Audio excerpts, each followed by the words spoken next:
The roar of the crowd at the Billboard Music Awards after party faded into stunned silence as Emmett Thompson gripped the microphone tighter, his heart racing with a decision that would change everything. His phone had buzzed earlier with Jace's broken voice, describing the hateful messages flooding his social media just for coming out as gay at 24. Without rehearsing, Emmett looked straight into the cameras and said, "My brother Jace deserves love and respect like anyone else, and if supporting him costs me this stage, then so be it, because some things matter more than applause." Phones lit up everywhere, flashes exploded, and within seconds the cheers turned to boos from sections of the crowd who had been chanting his name minutes earlier.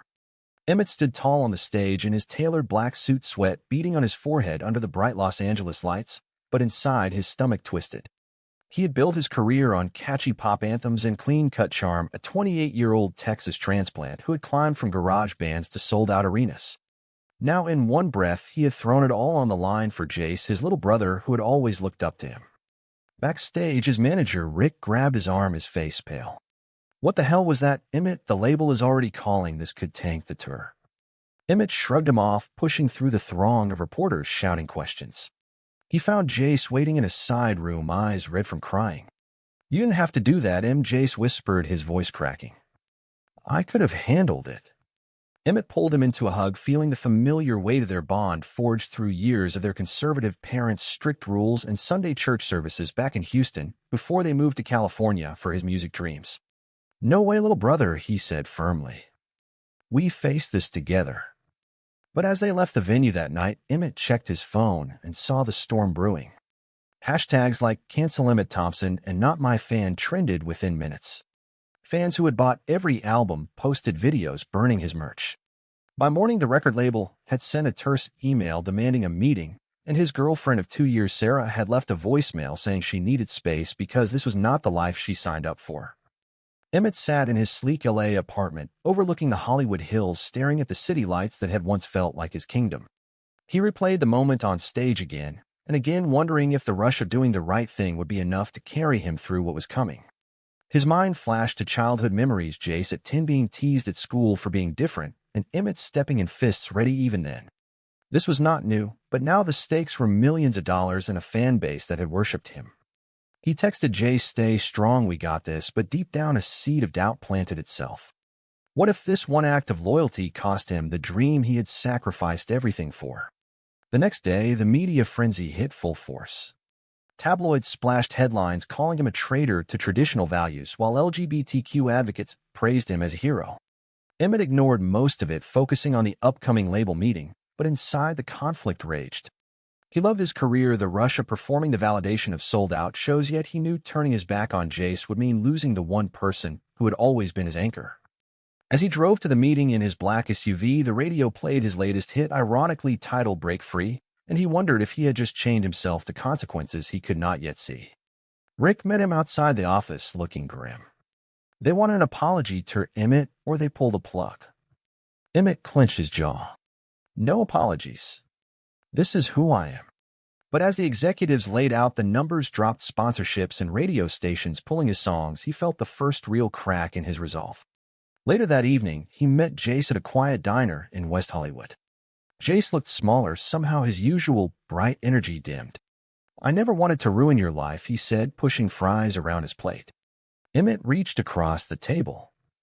"You didn't ruin anything. They did by not accepting who you are." Yet as they talked, Emmett could not shake the inner voice whispering that fame had given him purpose, and now it was slipping away. The night ended with them watching old home videos on Jace's phone, laughing through tears at their younger selves, but the laughter felt fragile against the gathering storm outside. The label meeting the next morning confirmed Emmett's worst fears. The executives sat around the polished conference table in downtown LA, their faces stony, as they slid over spreadsheets showing a 30% drop in streams overnight. "This is not the image we built for you," one said, leaning forward. "Your core audience is family-oriented conservative. Defending that lifestyle publicly, it alienates them." Emmett leaned back, crossing his arms. "It's not a lifestyle, it's my brother." They sighed and offered a compromise: issue a statement clarifying you support family, but don't endorse the choices. Emmett stood up, pushing his chair back. "No deal. Then consider this your last album with us." The words hit like a punch. Rick tried to negotiate in the hallway afterward, but Emmett walked out alone, the weight of lost millions settling on his shoulders. By afternoon, social media had exploded further. Former fans posted videos of them smashing his CDs, while others created support pages that gained traction slowly. Sarah called him that evening, her voice cold. "I can't be part of this circus, Emmett. My family is asking questions, and I don't want a drama." He hung up, feeling the betrayal sting deeper than expected. She had been his plus one at every red carpet. Now she was gone without a fight. That night, alone in his apartment, Emmett poured a glass of whiskey, staring at the platinum records on the wall. Was this the price of integrity, he wondered. He called Jace, who was crashing at a friend's place in the valley. "How are you holding up?" Jace asked, worry thick in his tone. "Hanging in there," Emmett lied. But inside, the doubt grew. He had always been the protector, the one who shielded Jace from their parents' harsh judgments about anything outside the norm. Their dad, a former military man, still sent emails quoting scripture whenever Jace posted anything remotely personal. Now, with his career crumbling, Emmett questioned if one public stand was worth losing the platform that let him help so many. The following week brought more blows. 2 major tour dates canceled due to low ticket sales. Radio stations across the Midwest dropped his singles. A close friend from the industry, a fellow singer named Marcus, posted a vague tweet about staying true to values that everyone knew was aimed at him. The betrayal cut deep. Marcus had crashed on his couch during early struggling days. Emmett confronted him via text, but got only silence. Meanwhile, Jace tried to stay positive, sending memes and suggesting they grab tacos, but Emmett could hear the guilt in his brother's voice during calls.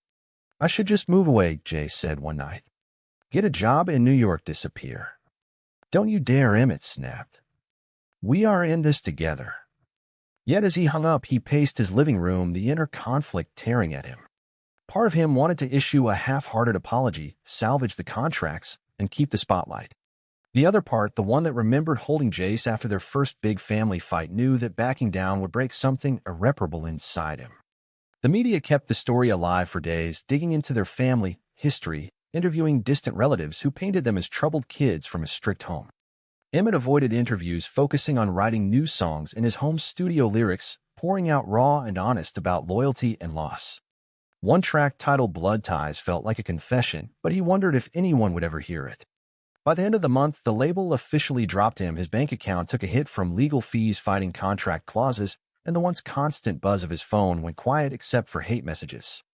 He sat on his balcony overlooking the twinkling city, and for the first time considered what life looked like without the fame that had defined him for years. Jace came over with takeout, and they ate in silence until Jace finally spoke. "If this is too much for you, I understand." Emmett shook his head. "It's not too much. It's the right thing." But as he said it, the words felt heavier, knowing the real tests were just beginning. The family intervention came like a storm on a Sunday afternoon 2 weeks after the awards fallout.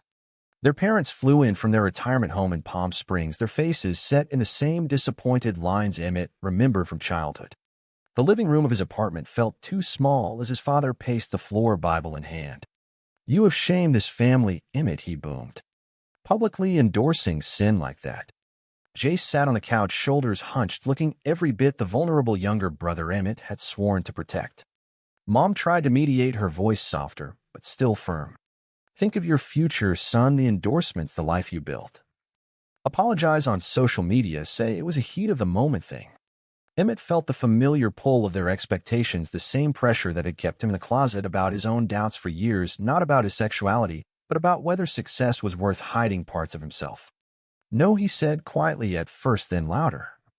"I want to apologize for loving my brother."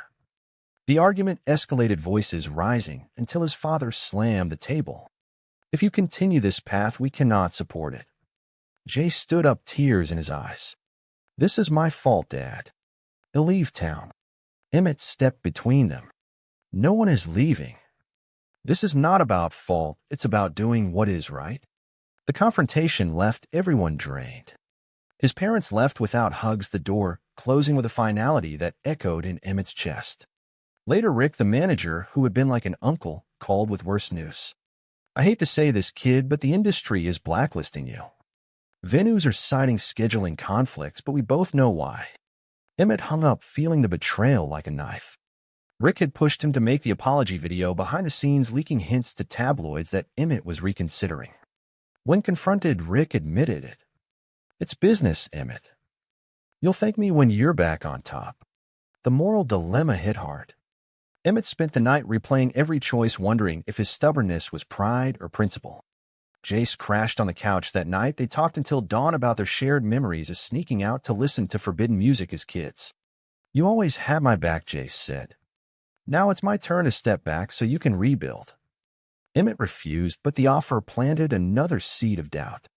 By morning, he had decided to cut ties with several industry friends who had distanced themselves publicly. The price was isolation, but it felt like the only way to stay true. News of the family rift leaked, somehow amplifying the story further. Emmett avoided the spotlight, throwing himself into songwriting the lyrics, becoming his only outlet. One afternoon, he drove Jace to a support group meeting, watching from the car as his brother found a small community that accepted him without judgment. It gave Emmett a glimpse of hope, but the internal war continued. Was he destroying their future for a stand that might not change anything, or was this the only path to real freedom? The weeks blurred into a pattern of small victories, like a local radio station playing his old songs, and bigger losses, like another sponsor pulling out. Through it all, the brothers' bond deepened, forge and fire, but Emmett could not ignore the growing fear that the cost might be more than either of them could pay. Career freefall hit its lowest point 3 months after the awards. Emmett watched from his couch as the final tour dates vanished from his website, replaced by a generic sold-out message. His bank account dipped below comfortable levels, forcing him to sell his extra car and downsize to a smaller place in the valley. Depression crept in during quiet nights when the phone stayed silent. No invitations, no collapse. Jace noticed and tried to cheer him up with job leads at coffee shops or community centers, but Emmett resisted. "I built this from nothing," he said one evening over cheap pizza. "I can rebuild." But the words rang hollow. Jace was struggling too, his college degree in graphic design gathering dust as interviews dried up once his connection to the scandal surfaced. Guilt aided him, leading to a moment where he packed a bag ready to head to New York. Emmett found him at the door and pulled him back inside. "We don't run, remember?" They spent the evening talking through the pain, Jace opening up about the constant fear of rejection, the way society still made him feel less than. Emmett listened, realizing his own privilege and never having to hide who he loved, though he had hidden parts of his empathy to fit the pop star mold. The betrayal from within hit harder when a former bandmate sold a story to a gossip site claiming Emmett had always been difficult, and this was just the latest drama. The article went viral, painting him as ungrateful. Emmett confronted the bandmate via a tense phone call, the man's excuses about needing the money only deepening the wound. Moral questions swirled. Should he have stayed silent to keep the peace, or was silence the real betrayal? Sarah texted once more asking if he had reconsidered, but he deleted it without replying. Alone in his new, smaller apartment, Emmett stared at the half-written songs on his laptop, the words blurring through unshed tears. He questioned every decision, the public defense, the refusal to apologize, the choice to prioritize family over fame. Jace found him like that, and they sat together in silence until Jace spoke.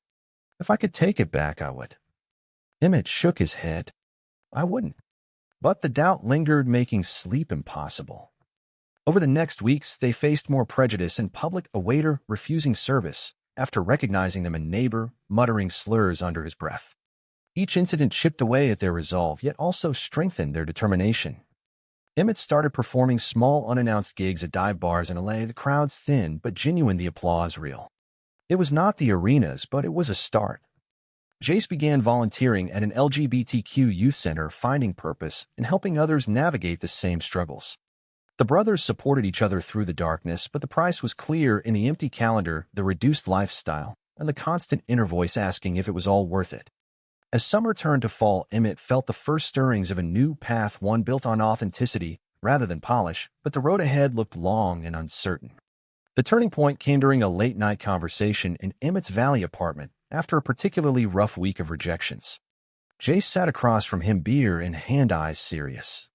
"I see what this is costing you. The music, the money, your peace.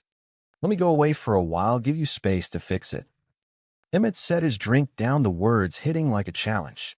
"No, this is not about fixing, it's about standing." They talked for hours, unpacking years of family pressure, the way their parents' religion had shaped their fears, and the societal weight that made simple love feel like rebellion. Emmett admitted the moments he had wavered the nights, he almost posted an apology draft. Jace shared his own battles with self-worth, the fear that his identity had cost his brother everything. By dawn, they had a pact to build forward together, no more running. Emmett began recording demos in a borrowed studio, the songs rawer than anything he had released before, exploring themes of brotherhood and truth. He cut ties with the last of his old circle, who had stayed silent during the backlash, the decisions painful but freeing. A new ally emerged, a producer named Lena, who reached out after hearing his story, offering to help with an indie project, no strings. The work filled his days, giving purpose amid the ongoing prejudice, a store clerk refusing his card, once an online troll campaign targeting his new tracks. Yet each obstacle brought clarity. Jace thrived at the youth center, even starting a small design side hustle for local events. Their bond deepened into something unbreakable, forged in shared sacrifice.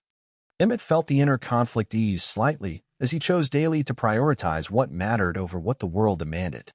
The months rolled on with small wins like a positive review in an indie blog and the first paid gig in months. The price remained visible in strained family calls and financial tightness, but the awakening was real. Emmett realized success was not the spotlight, but the freedom to be honest. Jace found his voice advocating for others, his confidence growing. Together they faced the world, the decisions of loyalty paying off in quiet ways that fame never could. As winter approached, Emmett knew the real test was still coming, but for the first time he believed they could meet it. 5 years passed in a blur of reinvention. Emmett had settled into the indie scene, touring small venues across California and the Midwest in a van with Lena and a makeshift band. The crowds were loyal but modest, the paychecks steady enough to cover rent and send Jace to design school in San Francisco. Society still threw curveballs, a venue canceling last minute, citing pressure from sponsors, old fans occasionally recognizing him and walking out mid-set. Yet Emmett thrived in the authenticity, writing songs that resonated with those who had faced similar battles. Jace flourished too, landing a job at a nonprofit helping queer youth with creative outlets, his relationship with a kind graphic designer named Ryan bringing stability after years of guarded heart. The brothers talked weekly, the distance strengthening rather than weakening their connection. Emmett visited often, sharing stories of road life, while Jace updated him on family attempts at reconciliation, their parents softening slightly with age but still holding firm on old beliefs. Inner conflicts had evolved. Emmett no longer questioned the initial stand, but wrestled with whether the ongoing cost limited what he could give Jace. Betrayals from the past resurfaced when a documentary crew approached, wanting to exploit the scandal for ratings. He turned them down firmly. New allies appeared, fans who discovered his music through word of mouth, sharing how his lyrics helped them come out to families. The societal prejudice persisted in subtle ways, like radio hosts avoiding his name, but the awakening was complete. Emmett had traded arenas for meaningful impact, and the trade felt right. Jace proposed to Ryan in a quiet ceremony, Emmett standing as best man, the moment filled with joy and quiet reflection on how far they had come. The years had proven that loyalty built something lasting, even if the world never fully applauded. Emmett continued creating, his voice stronger for the trials, the price paid in lost fame, repaid in personal peace. The comeback built slowly, then exploded with the release of Emmett's indie album Blood Over Spotlight. The title track went viral on social platforms, not for spectacle, but for its honest dissection of family sacrifice and societal judgment. Critics who once shunned him now praised the maturity. Old fans returned in waves, some admitting their past mistakes in heartfelt messages. Emmett faced them head-on in a sold-out LA club show where former doubters sat in the audience. During the encore, he addressed the room, directly recounting the awards night without bitterness. "I lost a lot that day," he said, "but I gained everything that matters." The applause was thunderous, moral dilemmas resolved in the moment as he chose forgiveness over grudge. Jace watched from the side stage, Ryan beside him, both beaming. The industry noticed, labels calling again, but Emmett negotiated on his terms, keeping creative control. Confrontations peaked when his parents attended a show, unannounced, the reunion backstage tense yet healing as his father admitted partial wrong. Society still debated his choices online, but Emmett stayed focused on the work and the community he had built. The rising climax felt earned, each decision from the initial stand to the years of grind leading to this validation. Betrayals faded into lessons, the price transforming into power. Emmett knew the journey had reshaped him into someone unbreakable. The final performance at the Hollywood Bowl marked the ultimate proof. 10,000 fans filled the seats, many waving signs supporting the brothers' story. Emmett took the stage with Jace joining him for the last song, their voices blending in harmony that spoke of unbreakable bonds. The crowd rose in a standing ovation as confetti fell under bright lights. Years of doubt, pain, and sacrifice culminated in this moment where the world that once turned its back now celebrated the truth he had defended. Family fully reconciled sat in the front row, tears in their eyes. Jace proposed to Ryan on stage. The proposal met with cheers that echoed Emmett's original stand. Emmett looked out at the sea of faces, knowing every choice, every loss had led here. He had proved them all wrong, not by reclaiming the old throne, but by building one rooted in authenticity and love. As the lights dimmed, he reflected on the journey, the inner conflicts resolved, the betrayals overcome, the awakenings earned. The brothers walked off stage together, the bond stronger than any fame. True or false, standing up for family at great personal cost is always the right choice, even when the price seems too steep.